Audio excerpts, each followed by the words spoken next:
Хора, когато дойдох в стаята на баба ми и оставих котката ми и вижте котката какво ми прави на косата. Полудяме.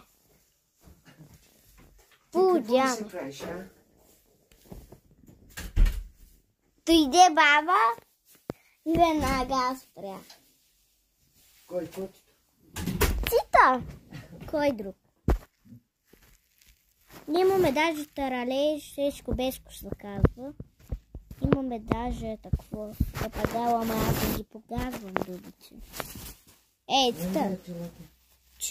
Той играе с ти. С косата ми също си играе. Чакай, отплете ли ми? Какво правиш, ма? Вижте как скача. Вижте я. Виж, бабо, къде се пусна? Кай ти чанта? Кай воя чанта? Котите за качалка. Кое е бомбонец? Диктоват за качалка. Няма да ми дадеш едно бомбонче. Тита! Бабо?